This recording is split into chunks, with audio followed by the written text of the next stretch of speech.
Assalamualaikum Sobat Islam Trending, semoga kita semua diberi kesehatan dan rezeki yang melimpah. Kali ini kita akan menceritakan kisah tentang Abu Nawas. Di mata Khalifah Harun al-Rashid, figur Abu Nawas memang lihai. Dia tidak hanya lucu tetapi juga bijaksana sehingga tidak dapat dipandang enteng.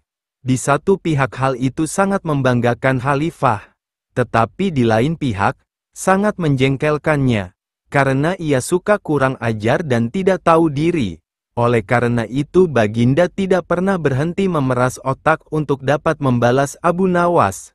Pada suatu hari di bulan Rabiul Awal, Baginda Khalifah tersenyum simpul sendiri sambil bergumam, "Awas kau, Abu Nawas, kali ini pasti kena." Seperti biasa setiap bulan Rabiul Awal, Sultan Harun al-Rashid menyelenggarakan acara Maulid Nabi di istana. Pada saat itu semua pembesar negeri hadir termasuk putra-putra mahkota dari negeri-negeri sekitarnya. Tapi Abu Nawas tidak tampak. "Panggil dia kemari," perintah Khalifah kepada punggawa. Setelah Abu Nawas datang menghadap, dimulailah acara hari itu. Semua hadirin dipersilahkan berdiri. Kemudian masing-masing disirami air mawar yang menebarkan bau sangat harum, kecuali Abu Nawas, lah disiram dengan air kencing. Sadarlah Abu Nawas, bahwa dia dipermalukan Khalifah di depan para pembesar negeri, lah bungkam 1000 bahasa, namun di dalam hati ia berkata, "Oke, Khalifah, hari ini kau beri aku kuah, esok akan kubalas kamu dengan isinya." Selesai upacara, semua orang pamitan kepada Baginda dan pulang ke rumah masing-masing. Begitu pula dengan Abu Nawas. Sejak itu Abu Nawas tidak pernah menginjakkan kakinya ke istana. Tak kurang Khalifah pun rindu berat kepadanya. Karena bagaimanapun Abu Nawas selalu dapat menghibur hatinya. Ada saja celotehan-celotehan Abu Nawas yang membuat suasana balairung jadi hidup. Ketika Khalifah memanggilnya, Abu Nawas tidak bersedia memenuhi panggilan itu, dengan alasan sakit, meski panggilan tersebut disampaikan terus-menerus. Setiap kali punggawa datang setiap kali itu pula Abu Nawas bilang sakitnya makin serius. Baginda pun khawatir dengan sakitnya Abu Nawas, maka ditengoknya Abu Nawas ke rumahnya diiringi beberapa orang petinggi kerajaan. Mendengar Khalifah menuju ke rumahnya, Abu Nawas buru-buru pasang aksi. Mata terpejam, badan tergeletak lemah lunglai.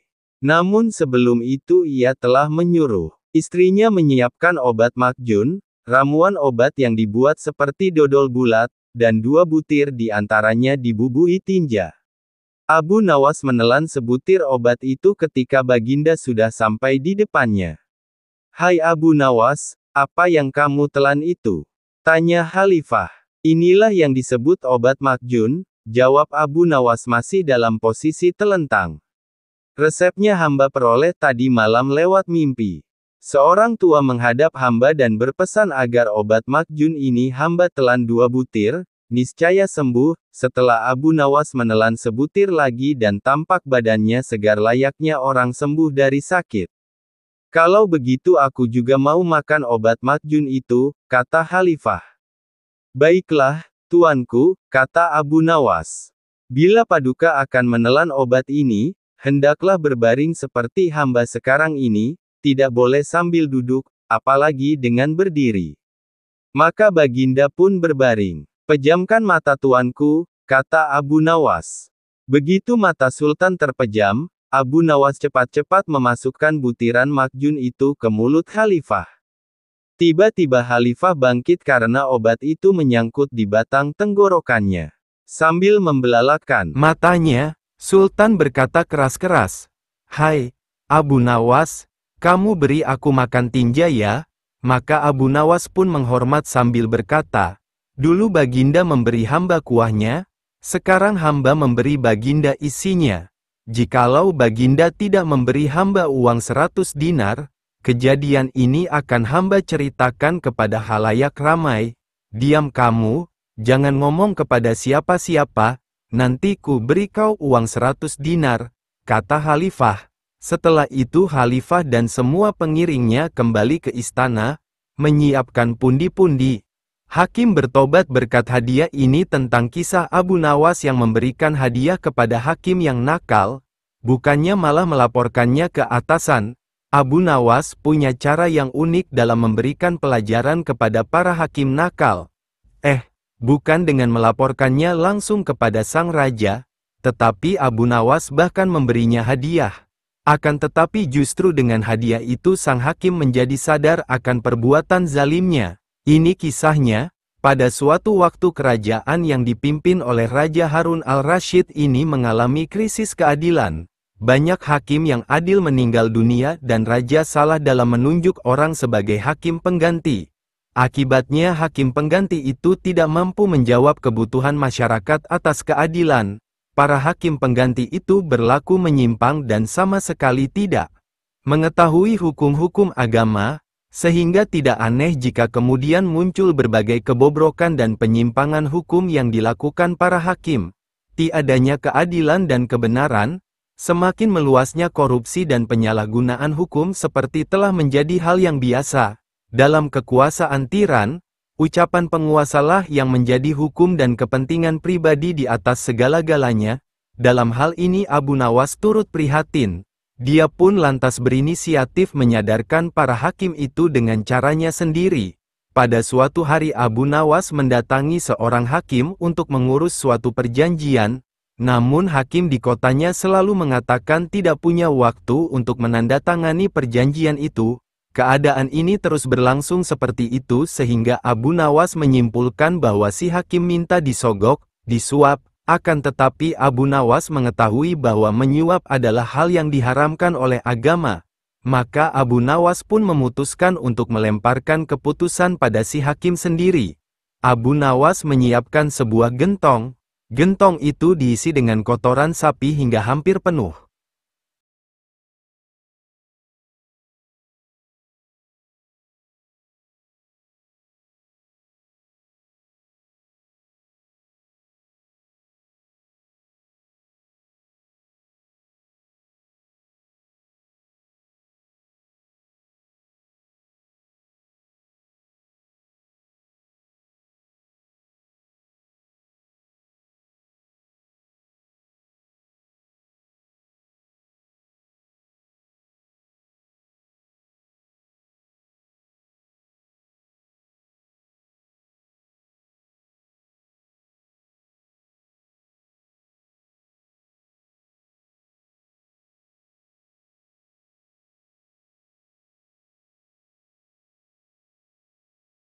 Kemudian di atasnya Abu Nawas mengoleskan mentega beberapa sentimeter tebalnya.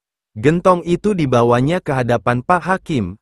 Saat itu juga kesibukan sang hakim langsung hilang dan punya waktu untuk membubuhkan tanda tangannya pada surat perjanjian Abu Nawas. Tuan Hakim, apakah pantas Tuan mengambil gentong mentega itu sebagai ganti tanda tangan Tuan? Tanya Abu Nawas mengelabuhi. Sang hakim tersenyum sambil mengamati gentong itu. Engkau jangan terlalu dalam memikirkannya, kata si hakim mulai terjebak tipu muslihat Abu Nawas. Hakim tersebut lantas mencolek sedikit mentega dengan ujung jarinya lalu mencicipinya. Wah, enak benar mentega ini, kata sang hakim. Ya, sesuai dengan ucapan Tuan, jangan terlalu dalam mencolek menteganya, jawab Abu Nawas. Abu Nawas pun segera meninggalkan kantor sang hakim setelah mendapatkan tanda tangan si hakim. Hakim lantas pulang dengan hati yang riang gembira. Dibawanya gentong itu lantas dipanggillah istri dan anak-anaknya untuk bersama-sama makan pemberian Abu Nawas itu. Awalnya mereka sekeluarga sangat menikmati mentega itu. Namun begitu lapisan mentega itu habis, mereka mulai memakan kotoran sapi. Hehehe. Dasar hakim zalim. Ups, apa ini? Baunya sangat busuk seperti kotoran hewan, kata hakim. Hakim lantas teringat Abu Nawas. Setelah berpikir panjang, ia baru sadar bahwa semua itu adalah ulah si Abu Nawas yang ingin menyadarkannya untuk meninggalkan praktek suap menyuap dan menegakkan keadilan. Hakim itu kemudian merasa sangat bersalah atas sikapnya selama ini. Lalu mendatangi rumah Abu Nawas dan meminta maaf atas kehilafannya. Di hadapan Abu Nawas ia berjanji akan menjadi hakim yang adil. Nah, begitu dong Pak Hakim. Jadilah hakim yang jujur dan adil. Tegakkan keadilan melalui tanganmu. Untuk Pak Abu Nawas. Salut deh sudah menyadarkan Pak Hakim melalui caranya sendiri yang sangat halus dan mengena tanpa lapor ke atasan. Kisah ini mirip dengan kejadian pada masa Nabi Sulaiman ketika masih muda. Entah sudah berapa hari kasus seorang bayi yang diakui oleh dua orang ibu yang sama-sama ingin memiliki anak. Hakim rupanya mengalami kesulitan memutuskan dan menentukan perempuan yang mana sebenarnya yang menjadi ibu bayi itu. Karena kasus berlarut-larut, maka terpaksa hakim menghadap Baginda Raja untuk minta bantuan. Baginda pun turun tangan. Baginda memakai taktik rayuan. Baginda berpendapat mungkin dengan cara-cara yang amat halus. Salah satu wanita itu ada yang mau mengalah. Tetapi kebijaksanaan Baginda Raja Harun al-Rashid justru membuat kedua perempuan makin mati-matian saling mengaku bahwa bayi itu adalah anaknya. Baginda pun akhirnya berputus asa. Mengingat tak ada cara-cara lain lagi yang bisa diterapkan, Baginda memanggil Abu Nawas. Abu Nawas hadir menggantikan hakim. Abu Nawas tidak mau menjatuhkan putusan pada hari itu melainkan menunda sampai hari berikutnya. Semua yang hadir yakin Abu Nawas pasti sedang mencari akal seperti yang biasa dilakukan, padahal penundaan itu hanya disebabkan Algojo tidak ada di tempat. Keesokan hari sidang pengadilan diteruskan lagi. Abu Nawas memanggil Algojo dengan pedang di tangan. Abu Nawas memerintahkan agar bayi itu diletakkan di atas meja. Apa yang akan kau perbuat terhadap bayi itu? Kata kedua perempuan itu saling memandang. Kemudian Abu Nawas melanjutkan dialog. Sebelum saya mengambil tindakan, apakah salah satu dari kalian bersedia mengalah dan menyerahkan bayi itu kepada yang memang berhak memilikinya? Tidak, bayi itu adalah anakku. Kata kedua perempuan itu serentak. Baiklah, kalau kalian memang sungguh-sungguh sama menginginkan bayi itu dan tidak ada yang mau mengalah, maka saya terpaksa membelah bayi itu menjadi dua sama rata. Kata Abu Nawas mengancam. Perempuan pertama girang bukan kepalang, sedangkan perempuan kedua menjerit-jerit histeris. Jangan, tolong jangan dibelah bayi itu. Biarlah aku rela bayi itu seutuhnya diserahkan kepada perempuan itu. Kata perempuan kedua. Abu Nawas tersenyum lega. Sekarang topeng mereka sudah terbuka. Abu Nawas segera mengambil bayi itu dan langsung menyerahkan kepada perempuan kedua. Abu Nawas minta agar perempuan pertama dihukum sesuai dengan perbuatannya, karena tak ada ibu yang tega menyaksikan anaknya disembelih. Apalagi di depan mata. Baginda Raja merasa puas terhadap keputusan Abu Nawas.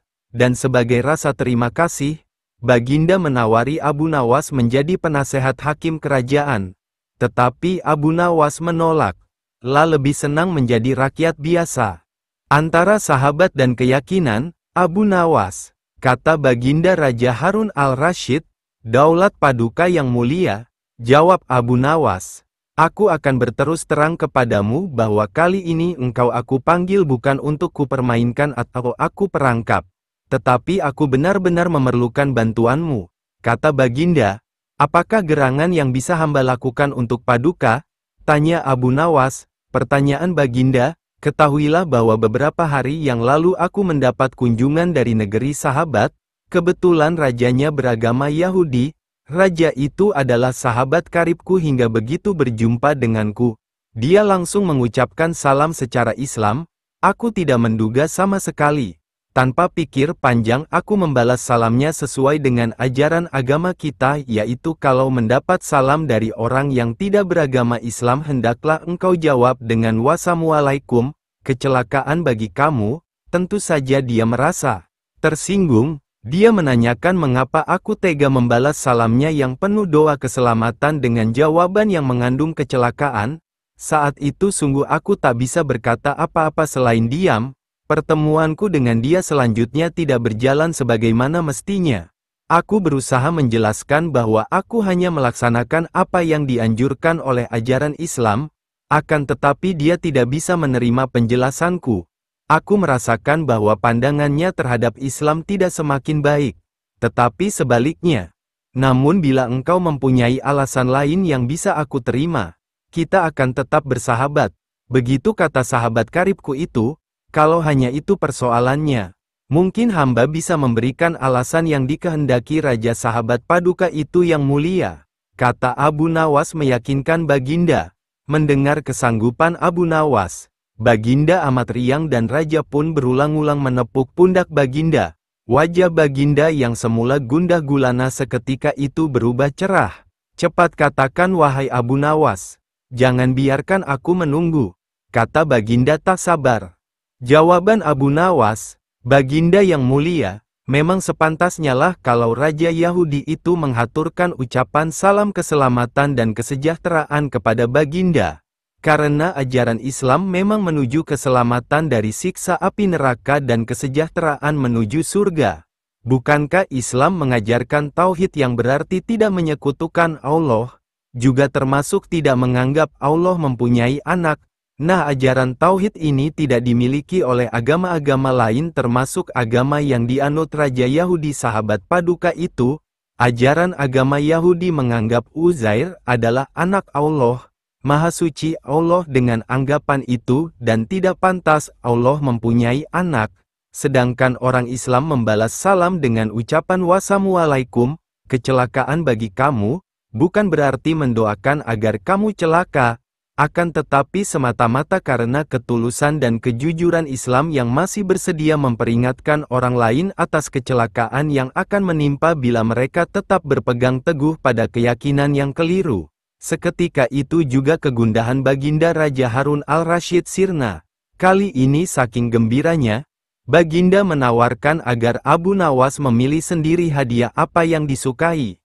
Abu Nawas tidak berdusta pada suatu waktu. Ketika Raja Harun ar-Rashid sedang menunaikan ibadah haji, tiba-tiba saja dia teringat akan Abu Nawas pada saat memasuki kota Kufah. Untuk memenuhi rasa kangennya, Baginda Raja menyuruh para pengawalnya untuk mencari Abu Nawas sekaligus menghadapkan ke hadapannya. Raja berpesan, nanti kalau sudah bertemu, tolong Abu Nawas diberi pakaian berwarna hitam dan celanan panjang yang nantinya diletakkan di atas kepala Abu Nawas. Para pengawal bergegas melaksanakan perintah itu meskipun mereka berpikir bahwa ini adalah suatu permintaan yang aneh sekali. Setelah mencari ke segala penjuru kota, akhirnya Abu Nawas bisa ditemukan juga. Tak berapa lama kemudian Abu Nawas datang juga dengan pakaian hitam dan celanan panjang yang ditaruh di atas kepalanya.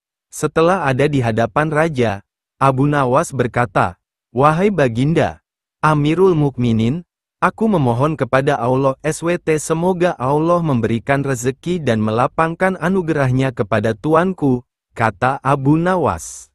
"Ya, terima kasih, amin," jawab Raja Harun ar-Rashid. Setelah kejadian itu, Raja Harun ar-Rashid pergi meninggalkan kota Kufah dan melanjutkan perjalanan. Banyak penduduk Kufah yang terheran-heran dengan tingkah laku Abu Nawas itu. Dia malah mendoakan sang raja sambil menaruh celanan panjang di atas kepalanya. "Wahai Abu Nawas, begitukah caranya engkau mendoakan Amirul Mukminin?" tanya beberapa warga yang melihat kejadian itu. "Diamlah wahai semua, celakalah semua, tidak ada yang lebih disukai oleh Amirul Mukminin kecuali harta dan uang," jawab Abu Nawas dengan santainya. Abu Nawas segera berlalu dari tempat itu. Karena ada yang iri atau entah mencari muka di hadapan raja, maka ada salah seorang yang melaporkan kejadian itu tentang ucapan Abu Nawas yang mengatakan bahwa rajanya menyukai harta dan uang. Betapa terkejutnya si pelapor ini dengan jawaban yang diucapkan oleh raja mereka. "Demi Allah, ia tidak berdusta." Abu Nawas berkata benar. Si pelapor menjadi malu karena kejadian ini. Abu Nawas tidak mau hadiah. Suatu ketika Abu Nawas dipanggil oleh Raja Harun ar-Rashid di istana kerajaan dan terjadilah percakapan di antara keduanya. Rupanya kali ini Abu Nawas sedang memperingatkan rajanya perihal harta dunia yang tidak akan dibawa mati ke kuburan, karena Abu Nawas mengetahui bahwa ia dipanggil karena ingin diikat sebagai saudara raja dengan tali ikatan hadiah.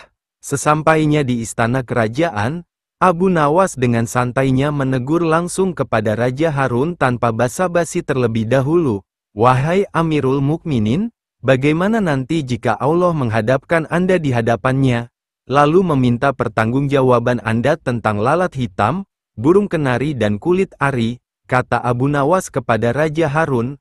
Begitu mendengar penuturan Abu Nawas yang tiba-tiba itu, menyebabkan Raja Harun ar-Rasyid sedih, sehingga menangis terseduh-seduh. Melihat rajanya bersedih, salah seorang kepala pengawal segera bertindak dengan memarahi Abu Nawas. "Wahai Abu Nawas, engkau diamlah, engkau." Air susu yang pemalu kecerdasan Abu Nawas benar-benar menghibur Raja Harun ar-Rasyid. Suatu saat sang raja terlihat murka melihat pekerjaan pengawal kerajaan yang selalu tidak beres. Setelah diselidiki, ternyata para pengawal itu suka mabuk-mabukan.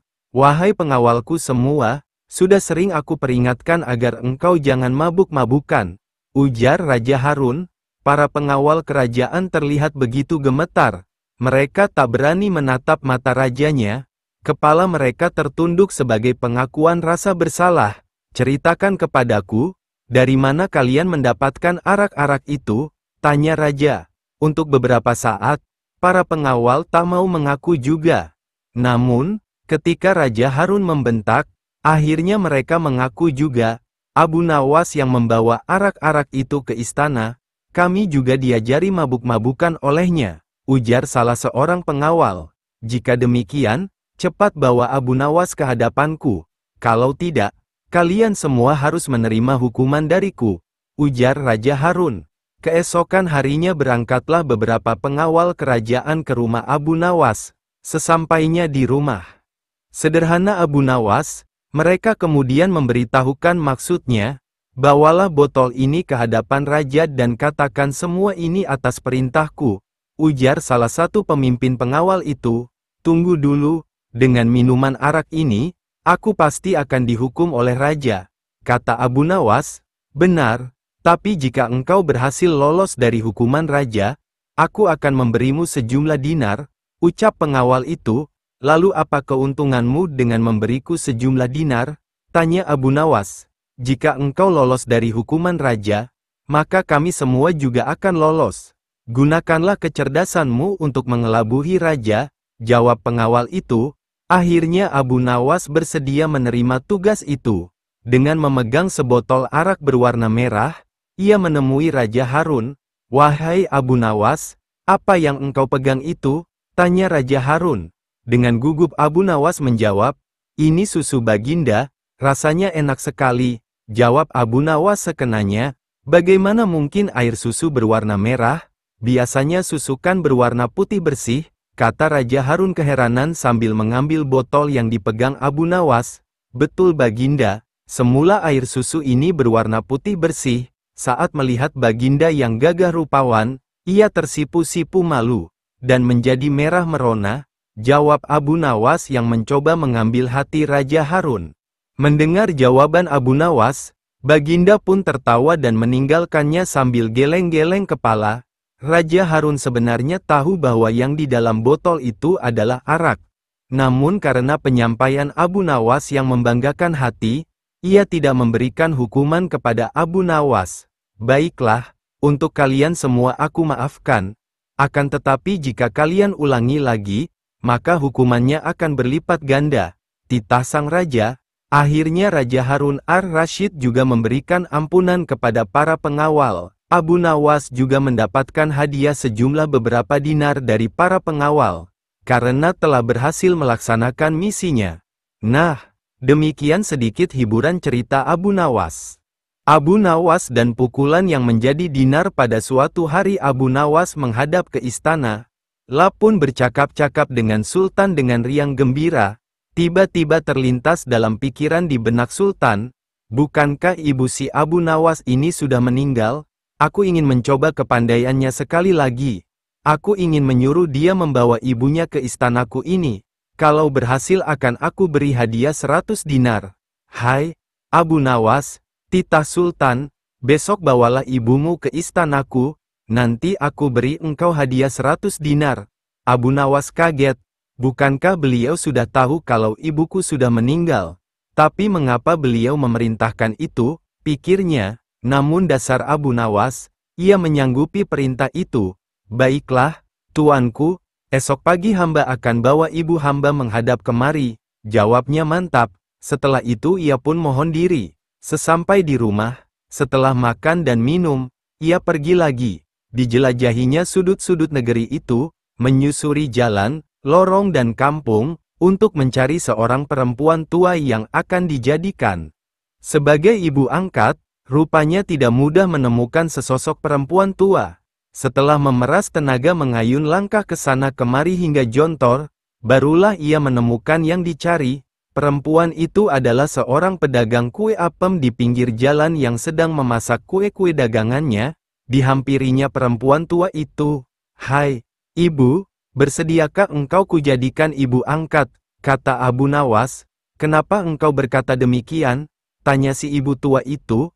Apa alasannya? Maka diceritakanlah perihal dirinya yang mendapat perintah dari Sultan agar membawa ibunya ke istana. Padahal ibunya sudah meninggal, juga dijanjikan akan membagi 2 hadiah dari Sultan yang akan diterimanya. Uang itu dapat ibu simpan untuk bekal meninggal bila sewaktu-waktu dipanggil Tuhan, kata Abu Nawas. Baiklah, kata si ibu tua itu, aku sanggup memenuhi permintaanmu itu.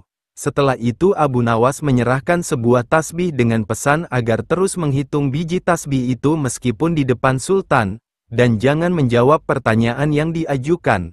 Sebelum meninggalkan perempuan itu, Abu Nawas anti-anti agar rencana ini tidak sampai gagal. Untuk itu ia akan menggendong perempuan tua itu ke istana. Baiklah anakku, moga-moga Tuhan memberkatimu, kata si ibu tua. Dan terutama kepada ibuku. Keesokan harinya pagi-pagi sekali Abu Nawas sudah sampai di istana lalu memberikan salam kepada Sultan. Waalaikumsalam, Abu Nawas, jawab Sultan. Setelah itu Sultan memandang Abu Nawas. Bukan main terkejutnya Sultan melihat Abu Nawas menggendong seorang perempuan tua. Siapa yang kamu gendong itu? Tanya Sultan. Diakah ibumu? Tapi kenapa siang begini kamu baru sampai? Benar, tuanku, inilah ibu Patik. Beliau sudah tua dan kakinya lemah dan tidak mampu berjalan kemari. Padahal rumahnya sangat jauh.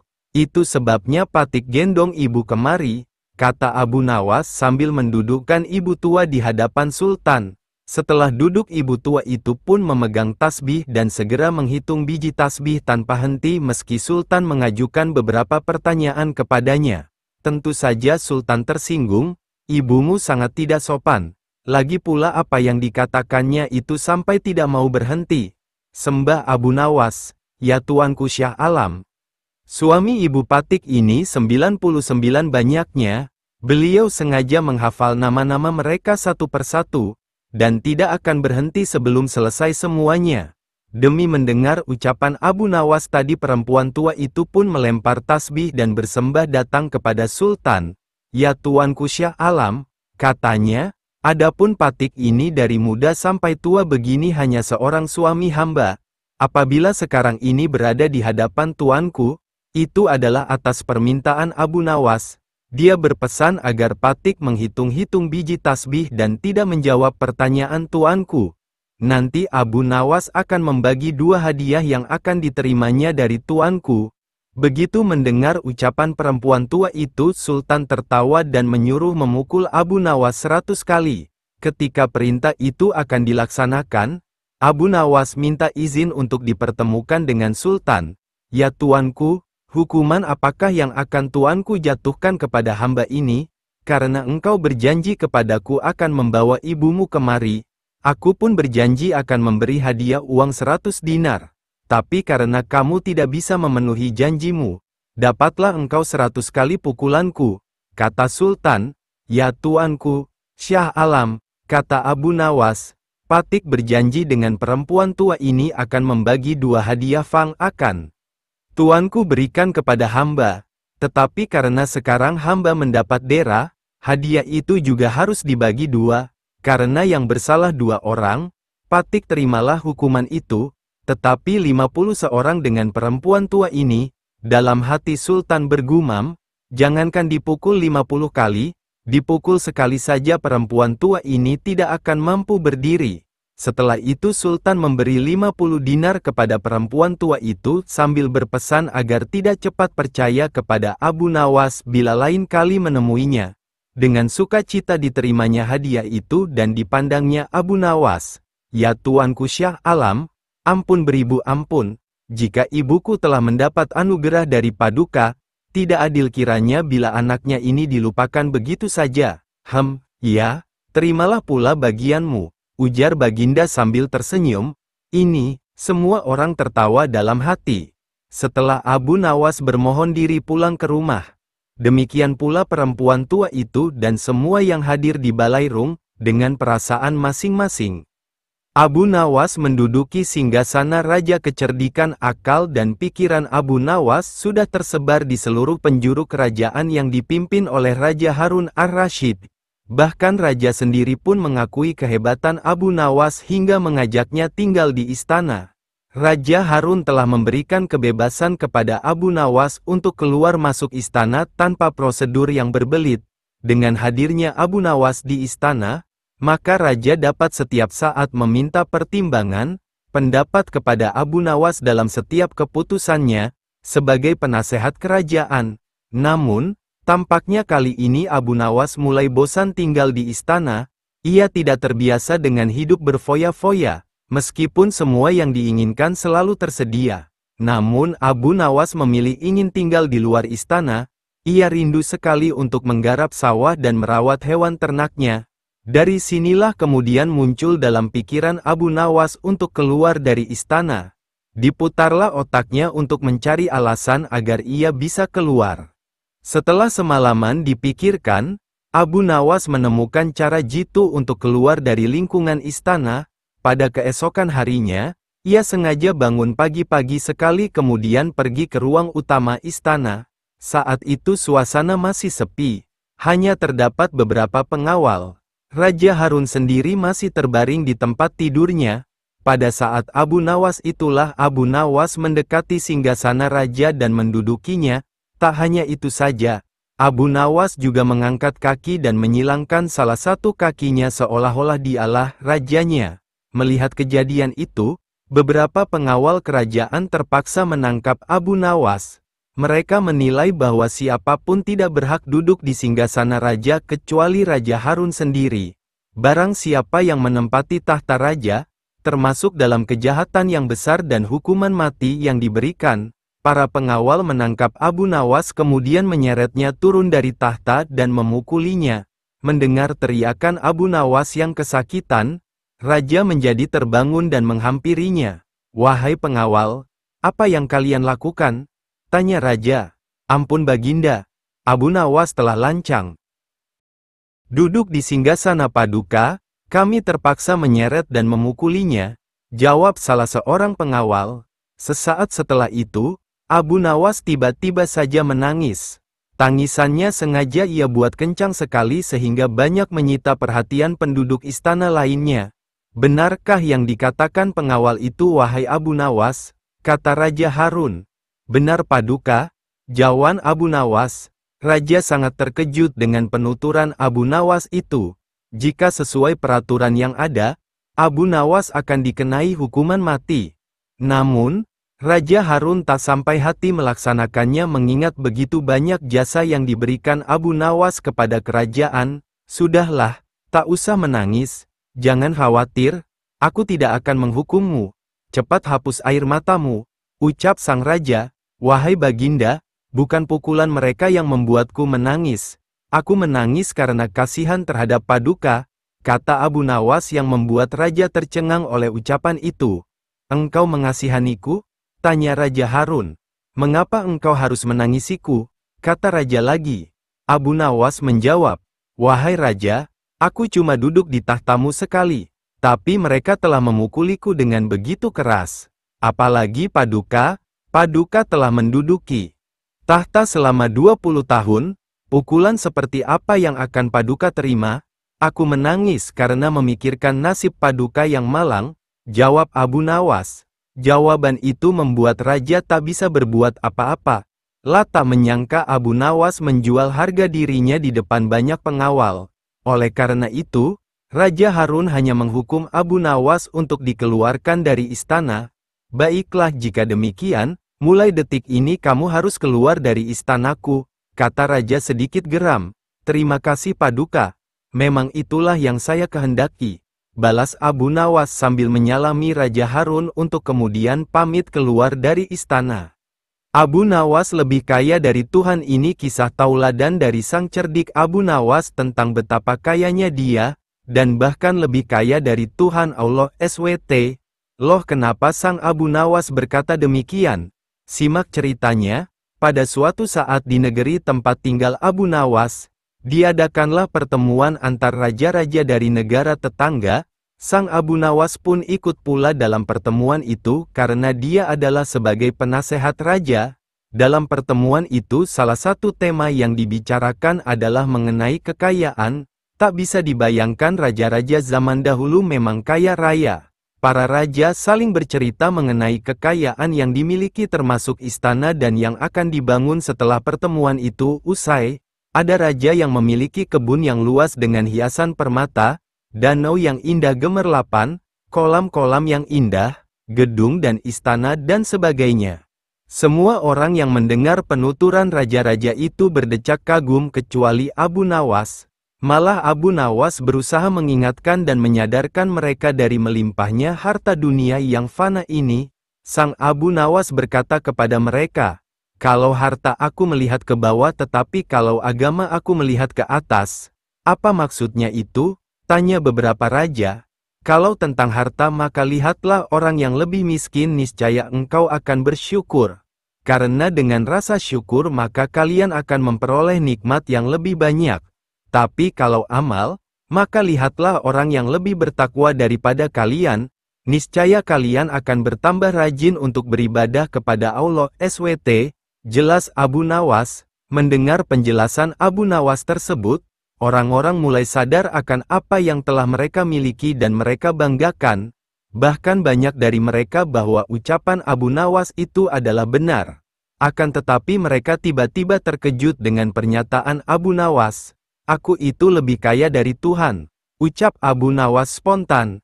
Tentu saja ucapan Abu Nawas itu mendapat tanggapan yang luar biasa. Kaget, tidaklah heran jika seisi ruangan pertemuan heboh. Dibuatnya, ada sebagian yang bilang kalau Abu Nawas berkata bohong, ada yang bilang kalau Abu Nawas berani berkata demikian memang tiada buktinya. Sebagian lagi tidak percaya. Sebagian lagi punya keyakinan bahwa Abu Nawas mempunyai maksud tertentu di balik kata-katanya, karena Abu Nawas bikin heboh pertemuan. Akhirnya Baginda Raja memerintahkan prajuritnya untuk menangkap Abu Nawas. Setelah ditangkap, Abu Nawas dihadapkan ke Baginda Raja. "Benarkah kamu mengatakan bahwa kamu lebih kaya dari Tuhan?" tanya Raja. "Benar Tuanku yang mulia," jawab Abu Nawas. "Apa maksudmu kamu lebih kaya dari Tuhan?" tanya Raja Harun. "Karena kenyataannya hamba memang demikian," jawab Abu Nawas dengan santainya. "Sanggupkah kamu membuktikan perkataanmu?" tanya Raja. "Sanggup Tuanku," jawab Abu Nawas. "Apa sanksinya bila ternyata kamu tidak sanggup membuktikannya?" tanya Raja Harun. "Hamba akan rela dihukum oleh Tuanku," jawab Abu Nawas. "Nah sekarang buktikanlah," perintah Raja. "Baginda yang mulia, bukankah Tuhan kita itu tidak mempunyai anak dan juga tidak diperanakkan? Sedangkan hamba ini mempunyai anak dan ibu karena hamba hanyalah makhluk, bukan sang Khalik," jawab Abu Nawas. Mendengar penuturan Abu Nawas tersebut, Raja Harun al-Rasyid merasa puas. Bahkan sang raja malah memerintah kepada Abu Nawas agar menyebarluaskan opini tersebut kepada seluruh penduduk. Lolos lagi si Abu Nawas dari hukuman raja. Mari kawan kita petik dan ambil hikmahnya dari nasihat sang Imam Abu Nawas ini.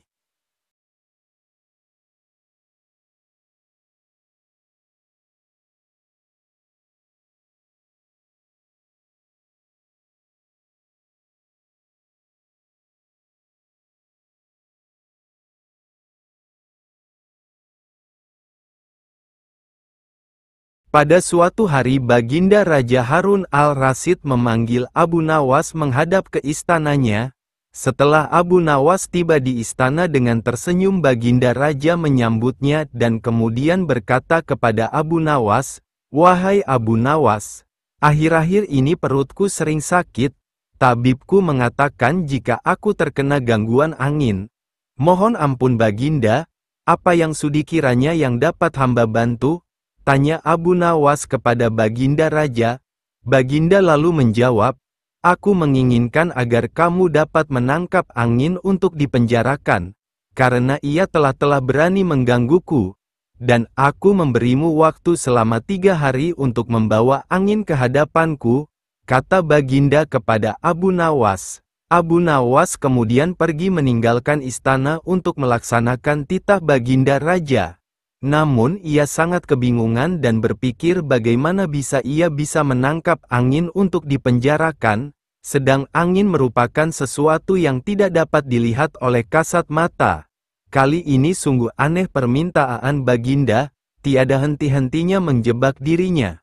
Nampaknya kali ini Baginda akan berhasil mendapatkan celah untuk menghukum dirinya, pikir Abu Nawas. Tapi Abu Nawas tidak putus asa. Ia terus berpikir mencari jalan keluar walaupun menangkap angin merupakan suatu pekerjaan mustahil. Karena ia bukanlah suatu benda yang dapat disentuh dan sama sekali tidak dapat dilihat meski keberadaannya ada di mana-mana. Sudah 2 hari berjalan sejak perintah Baginda, Abu Nawas belum juga berhasil menangkap angin maupun menemukan cara untuk menangkapnya. Hingga hari ketiga ketika ia sedang berjalan-jalan dengan hati yang hampir berserah diri menerima hukuman Baginda, tiba-tiba ia teringat akan kisah Aladin dan jinnya yang terkurung di dalam lampu ajaib. Abu Nawas pun menemukan ide yang akan menyelamatkan dirinya dari hukuman Baginda Raja. Ia sangat gembira segera berlari pulang ke rumah mempersiapkan semua keperluan untuk menghadap sang Baginda Raja. Setelah semuanya siap, Abu Nawas langsung menuju istana untuk menghadap.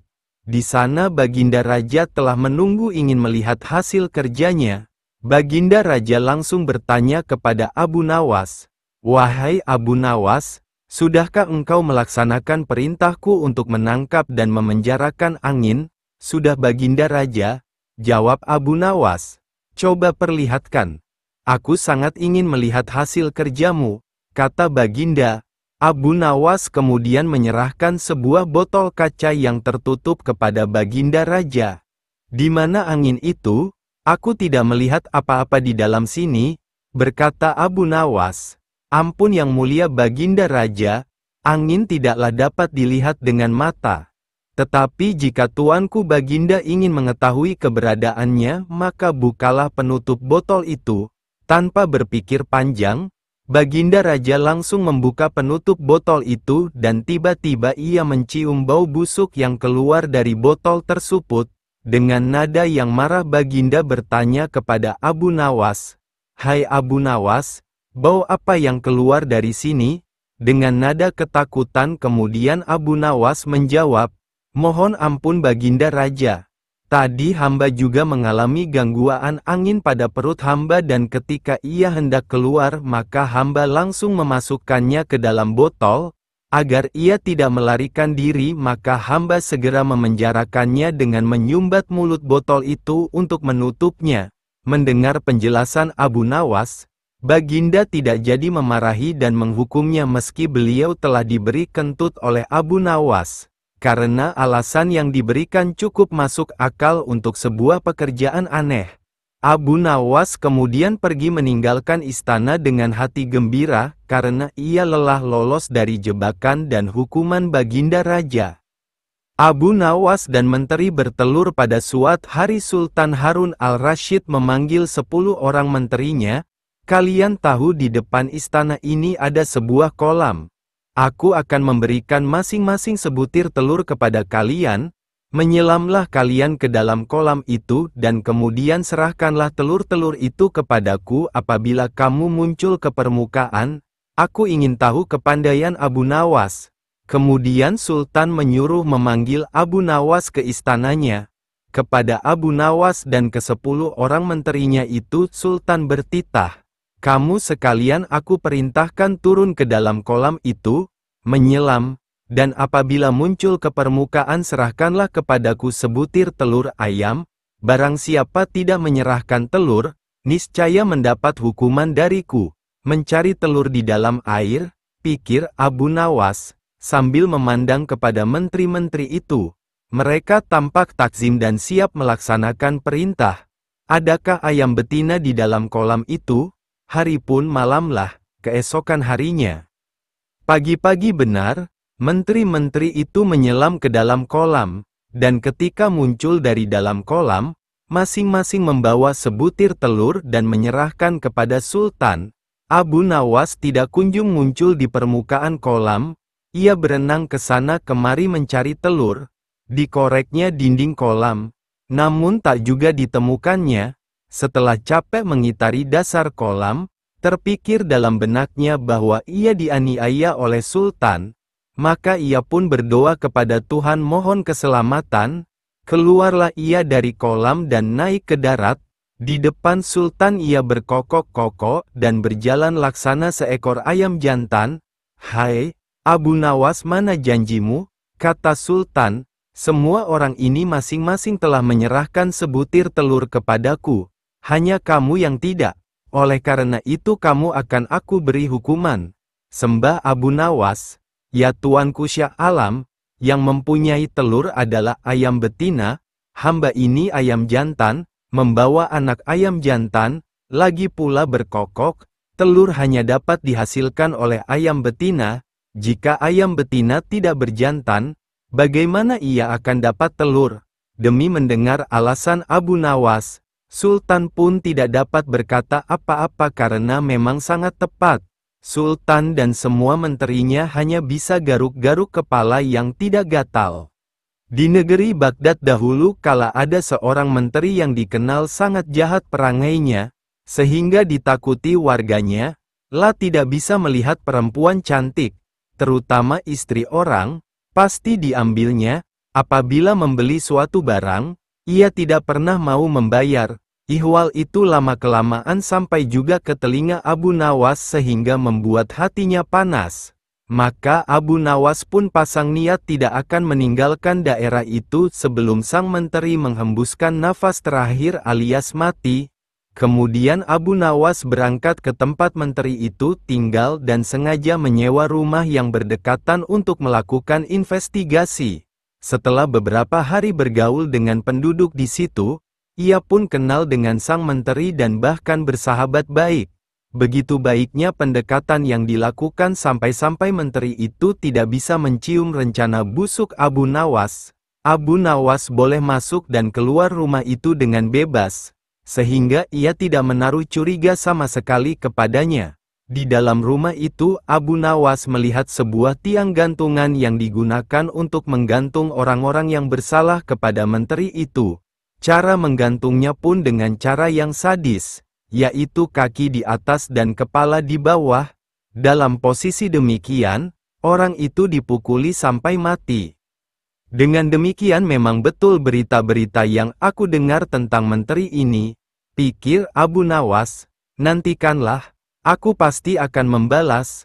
Hai orang muda, kata Abu Nawas, kepada seorang pemuda tampan yang sedang menggiring seekor lembu gemuk. Apakah lembu itu akan dijual?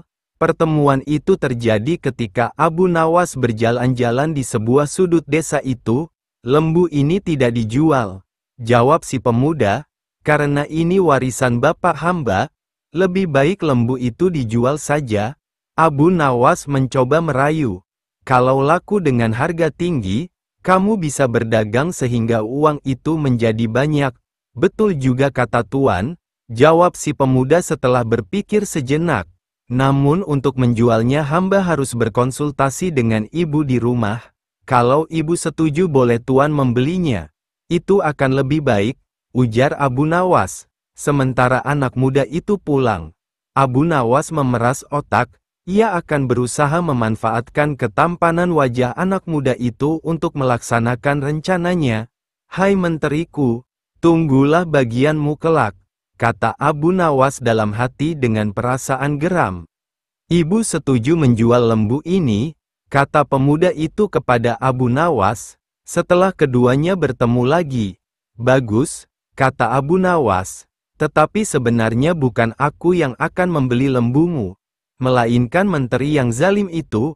Oleh karena itu berikan harga yang pasti, sesudah itu kita membuat perjanjian dan kamu yang akan melaksanakannya. Setuju? Tanya Abu Nawas. Setuju, jawab si pemuda. Giringlah lembumu itu ke kebun, dan tunggulah aku di sana, kata Abu Nawas. Aku akan ke rumah menteri itu dan setelah itu aku menemuimu. Hai menteri, ada seorang pemuda yang akan menjual seekor lembu gemuk. Kata Abu Nawas, jika Anda tertarik, silahkan Anda beli dengan harga yang pantas, tidak mahal. Mari kita ke kebun itu. Berapa harganya? Tanya si menteri begitu sampai di kebun. Las sangat tertarik dan ingin segera membelinya. 50 dinar, jawab si pemuda. Boleh ditawar? Tanya si menteri. Tidak bisa, karena lembu ini warisan bapak hamba, jawab si pemuda. Baik, pasti kebayar harga itu, ujar si menteri. Maka disodorkan ujung tali pengikat lembu kepada menteri, namun, ketika ditarik ternyata kosong, rupanya diam-diam Abu Nawas telah melepas binatang itu. Namun karena harga telah disepakati, pemuda itu meminta bayarannya. Mana lembunya? Tanya si menteri. Masa hanya talinya? Aku tidak sudi membayar. Keduanya pun berbantah-bantahan dengan sengitnya. Aku minta bayarannya, kata si pemuda. Kalau tidak mau bayar, kembalikan lembuku. Apa yang mesti ku bayar, dan apa yang harus ku kembalikan? Kila si menteri. Cuma tali yang kau berikan kepadaku. Nih, ambillah, aku tidak butuh tali. Kerjamu memang cuma menipu dan menganiaya orang, kata si pemuda lagi. Kamu memang zalim. Mau makan darah orang kecil. Si menteri tidak menggubris lagi perkataan itu. Ia berjalan pulang ke rumahnya. Sementara si anak muda hatinya sangat sedih. Lembu hilang, uang melayang. Barangkali memang itulah nasibku. Apa boleh buat, keluhnya. Alkisah, pada suatu malam dalam tidurnya Baginda Raja Harun al-Rasyid bermimpi bertemu seorang lelaki tua. Dalam mimpinya laki-laki itu tua berpesan kepadanya jika negeri yang dipimpinnya akan ditimpa musibah.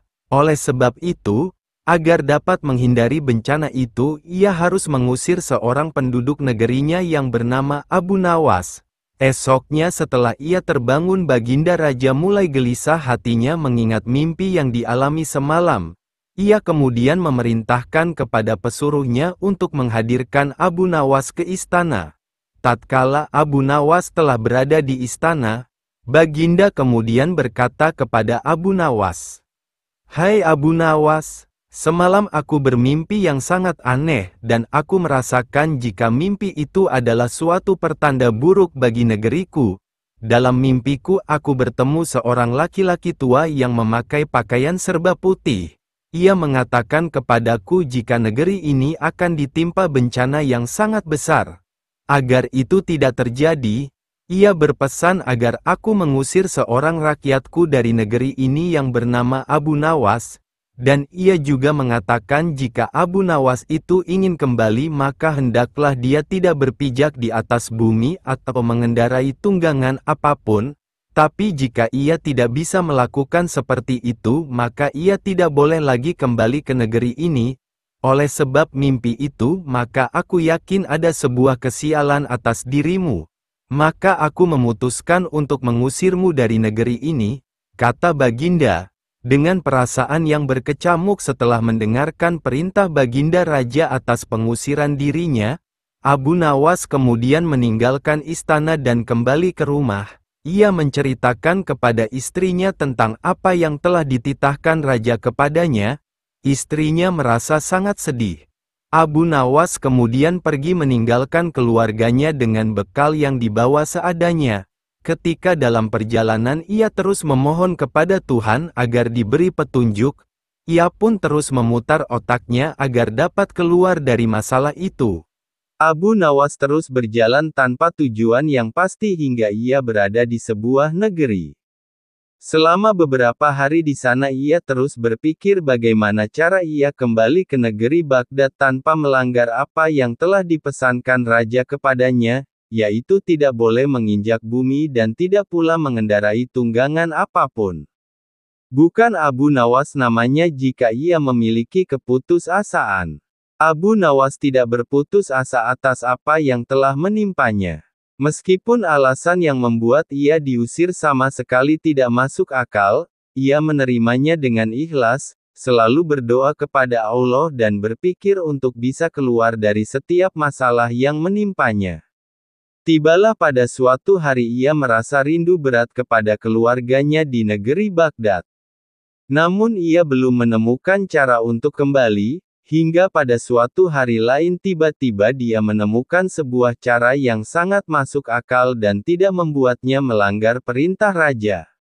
Setelah ia menemukan cara tersebut, Abu Nawas segera mempersiapkan segala sesuatu dan bersiap-siap untuk kembali ke kampung halamannya.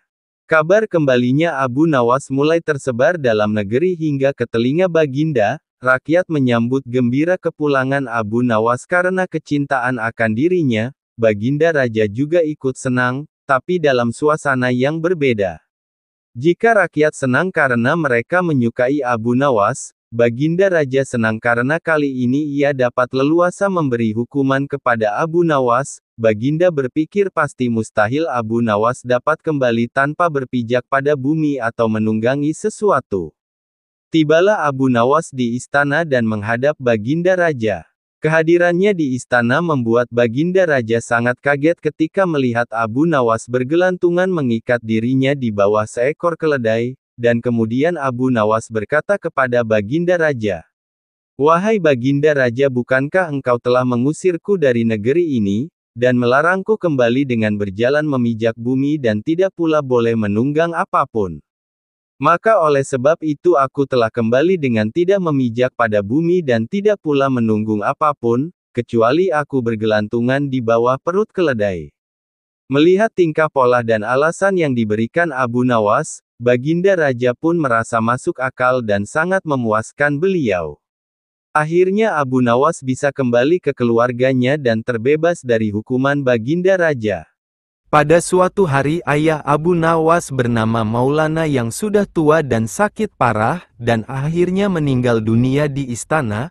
Ayah Abu Nawas adalah seorang kadi kerajaan yang juga menghambakan diri pada Baginda Raja Harun al-Rashid. Abu Nawas dipanggil ke istana, diperintah Baginda untuk mengubur jenazah ayahnya itu sebagaimana adat Syekh Maulana. Apa yang dilakukan Abu Nawas hampir tiada bedanya dengan Kadi Maulana, baik mengenai tata cara memandikan jenazah hingga mengkafani, menyalati dan mendoakannya. Melihat itu, maka Baginda pun bermaksud mengangkat Abu Nawas menjadi pengganti ayahnya sebagai Kadi kerajaan. Kabar tentang akan dipilihnya sebagai Kadi menggantikan ayahnya pun sampai ke telinga Abu Nawas. Setibanya di rumah setelah selesai dari upacara pemakaman ayahnya, Abu Nawas pun tiba-tiba mulai bertingkah aneh tidak seperti biasanya. Abu Nawas mengambil sepotong batang pisang dan mulai menunggangi pohon tersebut layaknya kuda sambil berlari-lari, berteriak-teriak. Kabar tentang akan dipilihnya sebagai Kadi menggantikan ayahnya pun sampai ke telinga Abu Nawas. Setibanya di rumah setelah selesai dari upacara pemakaman ayahnya, Abu Nawas pun tiba-tiba mulai bertingkah aneh tidak seperti biasanya. Abu Nawas mengambil sepotong batang pisang dan mulai menunggangi pohon tersebut layaknya kuda sambil berlari-lari, berteriak-teriak. Melihat tingkah aneh Abu Nawas, orang-orang pun merasa sangat heran dan banyak di antara mereka menyangka jika Abu Nawas sudah gila. Pada hari berikutnya, Abu Nawas mengajak anak-anak kecil beramai-ramai menuju makam ayahnya dengan membawa segala macam alat-alat permainan. Sesampai di makam tersebut, ia kemudian mengajak anak-anak bermain rebana dan bersuka cita di atas kuburan ayahnya. Semua orang pun semakin heran atas kelakuan Abu Nawas itu. Mereka menganggap jika Abu Nawas sudah benar-benar menjadi gila karena kematian ayahnya. Pada suatu hari ada beberapa orang utusan dari Baginda Harun al-Rasyid datang menemui Abu Nawas. Alangkah terkejutnya mereka melihat tingkah Abu Nawas yang sudah berubah. Salah satu dari mereka pun berkata menyampaikan perintah Hai Abu Baginda. Nawas, kami diutus untuk membawamu untuk menghadap ke istana, kata utusan Baginda. Buat apa Baginda memanggilku? Aku tidak ada keperluan dengannya, jawab Abu Nawas dengan enteng. Hai Abu Nawas, kau tidak boleh berkata seperti itu kepada rajamu, kata utusan. Hai Tuan utusan, kau jangan banyak cakap. Cepat ambil ini kudaku ini dan mandikan di sungai supaya bersih dan segar. Kata Abu Nawas sambil menyodorkan sebatang pohon pisang yang dijadikan kuda-kudaan. Para utusan hanya geleng-geleng kepala melihat kelakuan aneh Abu Nawas. Abu Nawas, kau mau apa tidak menghadap Baginda? Kata utusan. Katakan kepada rajamu, aku sudah tahu maka aku tidak mau. Kata Abu Nawas. Apa maksudnya Abu Nawas? Tanya utusan penasaran. Sudah pergi sana, bilang saja begitu kepada rajamu, serga Abu Nawas sembari menyaruk pasir debu dan melemparnya ke arah para utusan. Mereka pun segera pergi meninggalkan Abu Nawas dan melaporkan kejadiannya pada Baginda Raja. Baginda begitu marah mendengar laporan utusan. Kalian bodoh semua. Menghadapkan Abu Nawas kemari saja tak bisa, cepat kembali ke rumah Abu Nawas, bawa dia kemari dengan sukarela ataupun terpaksa, perintah Baginda. Para utusan pun kembali ke rumah Abu Nawas dengan mengajak beberapa prajurit istana. Mereka kemudian membawa Abu Nawas dengan paksa dan dihadapkan pada Baginda. Namun lagi-lagi di depan Raja Abu Nawas bertingkah aneh, bahkan tambah ugal-ugalan, layaknya seorang yang benar-benar sudah gila. Abu Nawas bersikaplah sopan, tegur Baginda. Ya Baginda, Baginda tahukah Anda, apa Abu Nawas? Tanya Baginda. Baginda, terasi itu asalnya dari udang, kurang ajar kau menghinaku Nawas, kata Baginda marah. Tidak Baginda. Siapa bilang udang berasal dari terasi? Baginda merasa dilecehkan. Ia pun naik pitam dan segera memerintah kepada para pengawalnya untuk memukul Abu Nawas sebanyak 25 kali. Abu Nawas akhirnya lemas tak berdaya dipukuli pengawal raja. Usai dipukuli Abu Nawas disuruh keluar dari istana. Abu Nawas pun segera beranjak keluar istana. Tetapi ketika sampai di pintu gerbang kota, ia dicegat oleh seorang penjaga. Hai Abu Nawas, tempo hari dulu ketika kau hendak masuk ke kota ini kita pernah membuat perjanjian. Aku yakin engkau tidak lupa dengan janjimu bahwasanya jika engkau diberi hadiah oleh Baginda maka engkau berjanji akan membagi dua denganku. Nah, sekarang mana bagianku itu? Tanya penjaga pintu gerbang. Hai penjaga, apakah kau benar-benar menginginkan hadiah yang diberikan Baginda kepadaku tadi? Lia, tentu itu kan sudah merupakan perjanjian kita, jawab penjaga. Baik, aku akan berikan semuanya, bukan hanya satu bagian, kata Abu Nawas. Ternyata kau sangat baik hati Abu Nawas, memang harusnya begitu, engkau kan sudah sering menerima hadiah dari Baginda, kata penjaga itu gembira. Tanpa banyak bicara lagi Abu Nawas langsung mengambil sebatang kayu yang agak besar lalu penjaga itu dipukulinya sebanyak 25 kali. Penjaga itu menjerit-jerit kesakitan sampai lemah lunglai dan menganggap Abu Nawas telah menjadi gila. Setelah selesai Abu Nawas meninggalkannya begitu saja, ia terus melangkah pulang ke rumahnya. Sementara itu si penjaga pintu gerbang mengadukan nasibnya kepada Baginda Raja. Ampun beribu ampun tuanku. Hamba datang kemari mengadukan Abu Nawas yang telah memukul hamba sebanyak 25 kali tanpa suatu kesalahan. Hamba mohon keadilan dari tuanku Baginda. Kata penjaga itu. Baginda pun segera memerintahkan pengawal untuk membawa Abu Nawas. Setelah Abu Nawas dihadapkan, ia ditanya, "Hai Abu Nawas, benarkah kau telah memukuli penjaga gerbang kota ini sebanyak 25 kali pukulan?" Tanya Baginda. Dalam keadaan masih berpura-pura gila, Abu Nawas menjawab, "Baginda, hamba melakukannya karena sudah sepatutnya dia menerima pukulan itu." "Apa maksudmu? Coba engkau jelaskan sebab musababnya kau memukuli orang itu." Tanya Baginda. "Hamba dan penjaga pintu gerbang ini telah membuat perjanjian bahwa jika hamba diberi hadiah oleh Baginda maka hadiah tersebut akan dibagi dua. Satu bagian untuknya, satu bagian untuk hamba. Nah, pagi tadi hamba menerima hadiah 25 kali pukulan, maka hamba berikan pula hadiah 25 kali pukulan kepadanya." Jawab Abu Nawas sambil tertawa-tawa bak orang gila. "Hai penjaga pintu gerbang, benarkah engkau telah mengadakan perjanjian seperti itu dengan Abu Nawas?" Tanya Baginda. "Benar tuanku," jawab penunggu pintu gerbang. "Tapi hamba tiada mengira jika Baginda memberikan hadiah pukulan padanya." Tambah penjaga itu, "Hahaha, dasar tukang peras, sekarang kena batunya kau." Sahut Baginda. "Abu Nawas tiada bersalah, bahkan sekarang aku tahu bahwa engkau adalah orang yang suka memeras orang. Jika perilakumu masih begitu, maka aku akan memecat dan menghukummu." Kata Baginda. "Ampun tuanku," sahut penjaga pintu gerbang dengan gemetar. Abu Nawas kemudian berkata, "Tuanku, hamba sudah lelah, sudah mau istirahat, tiba-tiba dibawa paksa ke sini, padahal hamba tiada bersalah.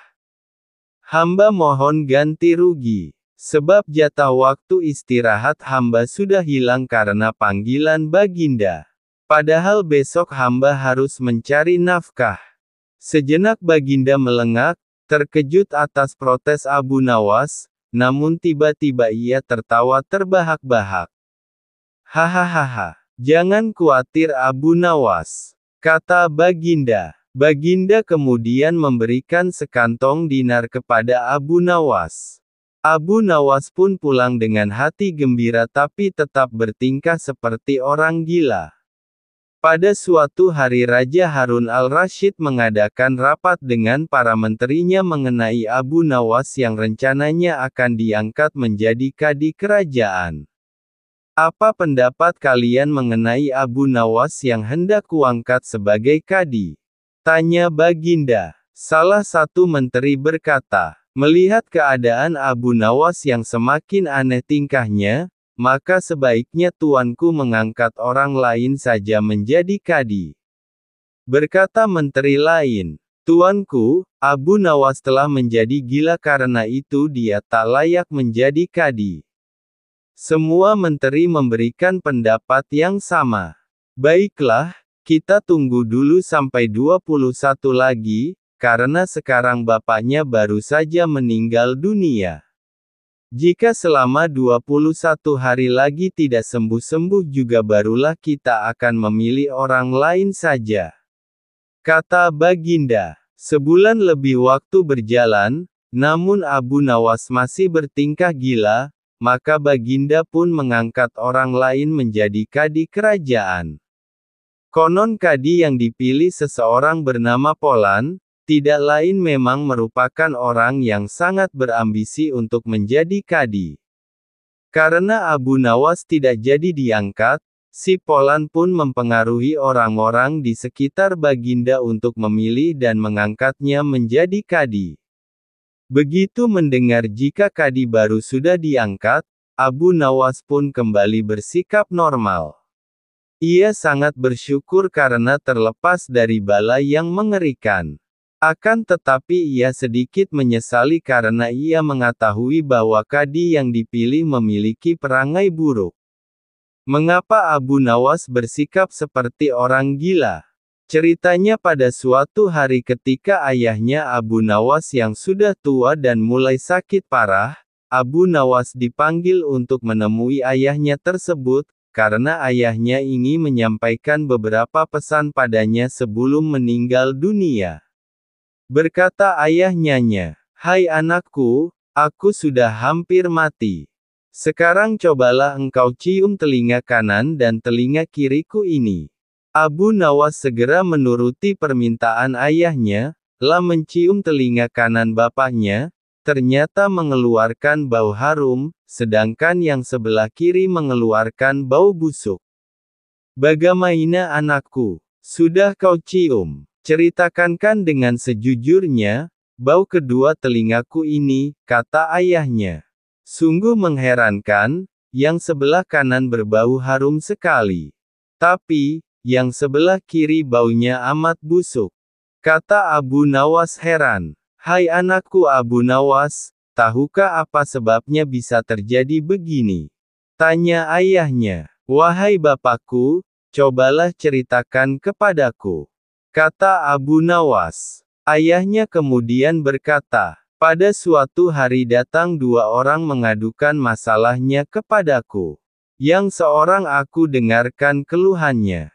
Tapi yang seorang lagi karena aku tidak suka maka tidak ku dengar pengaduannya.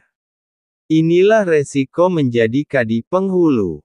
Jika kelak kau suka menjadi kadi maka kau akan mengalami hal yang sama, namun jika kau tidak suka menjadi kadi maka buatlah alasan yang masuk akal agar engkau tidak dipilih sebagai kadi oleh Baginda Harun al-Rasyid.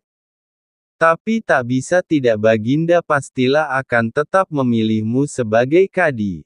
Jelas ayah Abu Nawas. Dari pesan ayahnya itulah Abu Nawas sudah mempersiapkan rencana yang matang, jika nanti ayahnya telah tiada. Hanya untuk menghindarkan diri agar tidak diangkat menjadi kadi, seorang kadi atau penghulu pada masa itu kedudukannya seperti hakim yang memutus suatu perkara. Walaupun Abu Nawas tidak menjadi kadi namun dia sering diajak konsultasi oleh Baginda Raja untuk memutus suatu perkara. Bahkan ia kerap kali dipaksa datang ke istana hanya sekedar untuk menjawab pertanyaan Baginda Raja yang aneh-aneh dan tidak masuk akal.